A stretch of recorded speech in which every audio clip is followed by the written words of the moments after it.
अश्विनले भनेको चाहिँ आर अश्विन जो इन्डियन क्रिकेटर छन्, आर अश्विनले भनेको चाहिँ पोस्ट गरेका छन् यो रिलेटेड के भन्छ यो हाम्रो आइसिसीले जुन यो वर्ल्ड कपमा चाहिँ चेन्ज गरेको छ नि त्यो रिलेटेड कुरा गरेका छन्।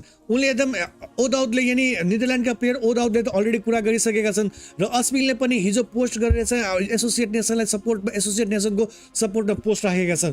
उनले लेखेका छन् कि The ICC changes to the fixture format for the 2027 ODI World Cup and 2028 T20 World Cup makes sense from a competitiveness standpoint. Okay, यो लाइन ठिक छ। त्यसपछि भनेको छ कि but if the final goal is to grow the game, there needs to be a stronger pathway for emerging nation. Okay, further लेखेका छन् कि teams like Netherlands, Scotland, Nepal, USA, Ireland needs more meaningful matches. For example, getting added as the third team into the every bilateral series, not just qualification tournament. Okay, let's not forget that collective growth will make this sport a spectacle at the Olympics. Okay, so अश्विनले पनि support यानी नेपालको सपोर्टमा यानी associate नेसनको सपोर्टमा भनेको छ कि यसलाई चाहिँ के भन्छ एउटा सपोर्ट गर्नु पर्यो र ठिक छ तपाईले जुन यो रुल्स नयाँ चेन्जेस ल्याउनु भएको छ त्यो राम्रो छ, इन्ट्रेस्टिङ बनाउनु भएको छ र के भन्छ इन्गेजमेन्टको लागि बनाउनु भएको छ। तर teams like Netherlands, Scotland, Nepal, USA and Ireland needs more meaningful matches. यो होइन कि तपाईँ क्वालिफाई गराउनु भयो अनि त्यसपछि के भन्छ पुरा 3 वर्षसम्म चाहिँ के भन्छ 36वटा म्याच खेलेर लिग 2 को म्याच खेलेर उता क्वालिफायर खेल्यो, क्वालिफायरबाट पनि चाहिँ के भन्छ क्वालिफायर पनि कोसँग र्याङ्किङ बोलासँग खेल्न परिरहेको छ वेस्ट इन्डिज आयरल्यान्डसँग र त्यसबाट बल्ल बल्ल चाहिँ अगाडि आयो। त्यसपछि तपाईँ 3टा म्याच खेलेर तपाईँले भन्नुहुन्छ tata bye by thank you very much भनेर।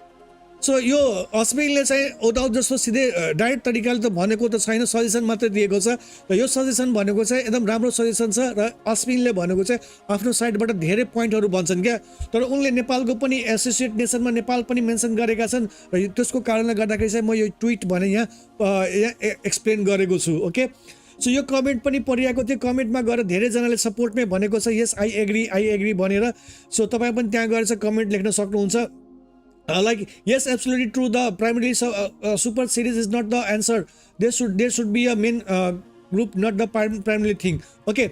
अब मलाई चाहिँ यहाँ मेरो आइसिसी को दिमाग भनेको चाहिँ फेरि यहाँ एकचोटि आइसिसीले के गरेको छ थाहा छ? मैले आफ्नो एनालिसिस अनुसारले मैले सोचेको छु कि आइसिसीले सेम टु सेम यो एसिया कप जस्तो फर्मुला अपनाउन गरिरहेको छ। आइसिसीलाई चाहिएको भनेको चाहिँ पैसा मात्रै हो के, पैसा मात्रै। बाढमा जाओस् एसोसिएट नेसन। अब एसोसिएट नेसन त्यो चारवटा एसोसिएट नेसन जाने भने 2टा मात्रै हो के अरे, वेस्ट इन्डिज र आयरल्यान्ड भइहाल्यो, उनीहरू पनि क्वालिफाई गरि नै हाल्छ। क्वालिफाई खेल्यो भने स्ट्रङ टिम छ। बाँकी यो के भन्छ बाँकी एसोसिएटमा जो आउँछ 2टा मात्रै आउँछ राइट, चारवटा कन्ट्रीमा। ओके, सो आइसिसीको दिमागमा के छ भने हामी चाहिँ यो ग्रुप स्टेज गऱ्यो भने 6 जना ग्रुप स्टेज गऱ्यो भने नि 2टा ग्रुपमा त एउटा ग्रुपमा इन्डिया पाकिस्तान राखिदिउँ ग्रुप एमा, ग्रुप 1मा। ओके, त्यहाँ पनि इन्डिया पाकिस्तानको भइहाल्छ। त्यसपछि नेक्स्ट स्टेजमा गयो भने नेक्स्ट स्टेजमा भने चाहिँ यो फेरि राउन्ड रोबिन नै हुन्छ राइट। 6-7 सुपर 7मा राउन्ड रोबिन भयो भने फेरि त्यहाँ इन्डिया पाकिस्तान भइहाल्छ राइट। किनभने आफ्नो ग्रुपमा यदि इन्डिया पाकिस्तान अफकोर्स एउटै ग्रुपमा पर्छ, आइसिसीको दिमागमा त्यही हुन्छ र इन्डिया पाकिस्तान एउटै ग्रुपमा पर्यो भने त इन्डिया पाकिस्तान आफ्नो ग्रुपबाट अगाडि बढि नै हाल्छ राइट। सो त्यो इन्डिया पाकिस्तानले चाहिँ के भन्छ ग्रुप स्टेजमा पनि खेल्यो र त्यहाँ के भन्छ सुपर 7मा पनि खेल्यो, 2-2वटा म्याच भयो। त्यहाँ पैसा ही पैसा। अनि त्यसपछि भनेको चाहिँ मेबी नेक्स्ट म्याचमा यदि फाइनल या सेमी फाइनलमा पनि पुग्यो भने त्यहाँ पनि हुनसक्छ होला यार। 3-3वटा म्याच यानी एसिया कप जस्तो 3-3वटा म्याच।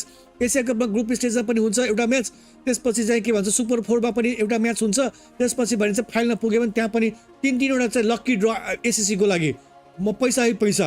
त्यसपछि त्यही तरिकाको फर्मुला अपनाएको छ कि भाइ इन्डिया पाकिस्तानले एउटा ग्रुपमा राख्ने, सुपर 7मा फेरि इन्डिया पाकिस्तान हुन्छ, 2टा म्याच भयो र फाइनल भइदियो भने त सोने पे सुहागा, सुनमा सुगन्ध।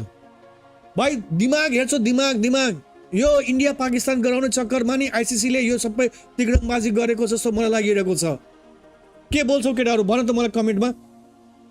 र थ्याङ्क यू टु अश्विन भन्न चाहन्छु। अश्विनले जसरी भनेका छन् र सपोर्ट गरेका छन्, अब ओदाउदले त सिधै च्यालेन्ज दिएका छन्, सिधै मुखमा आइसिसीको मुखमा नै थप्पड हानिदिएका छन्, स्ल्याम गरिदिएका छन् भने यो अश्विनले भने चाहिँ ठिकठाकै भनेको छ कि एसोसिएट नेसनको सपोर्टमा। ओके, यो होइन कि तपाईँ चाहिँ के भन्छ मिनिङफुल म्याचेस खेलाउँ क्या। पाकिस्तान भर्सेस इन्डिया खेलाउने पैसा बटुल्ने धन्दा हो क्या आइसिसीको पनि अनि बिसिसिआईको पनि, दुवैजनाको आइसिसी बिसिसिआई भाइ पैसा कमाउनु छ, इन्डिया पाकिस्तानको म्याच गर र के भन्छ पैसा कमा, भाडमै जाऊ एसोसिएट नेसन। ओके, एसोसिएट नेसनसँग त खालि त्यो लिग 2 खेलाइदिउँ केटाहरूलाई, लिग 2 खेलाइदिउँ अनि वर्ल्ड कपको नाममा भनेको चाहिँ यो 3टा म्याच खेलाइदिउँ।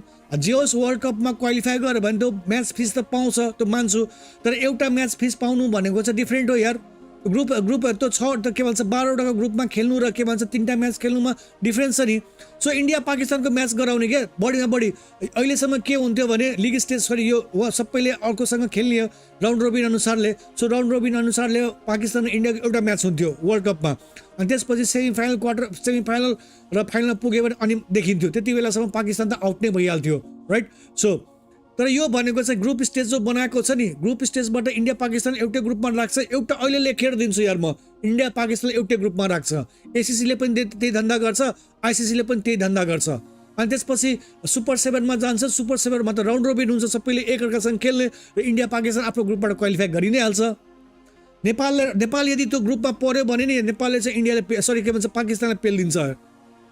मेबी इन्डिया र नेपाल आफ्नो ग्रुपबाट अगाडि आउँछ, त्यसपछि आइसिसीले भन्छ ओ यार हामीले त जे मिस्टेक भइहाल्यो भनेर।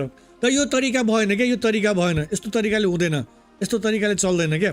इन्डिया पाकिस्तान त एउटै ग्रुपमा राख्छ, सुपर 7मा परेर फाइनल सेमीमा परेर पैसा कमाउनमै आइडिया हो। इन्डिया मिडिया भरि त्यही चलेछ अरे।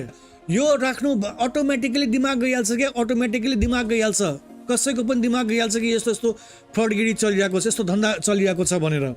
दुर्गेशले साँच्चै म्याथ सिकाएको हो त दाइरे, म्याथ सिकाएको के सिकाएको तिमी त अब 11बाट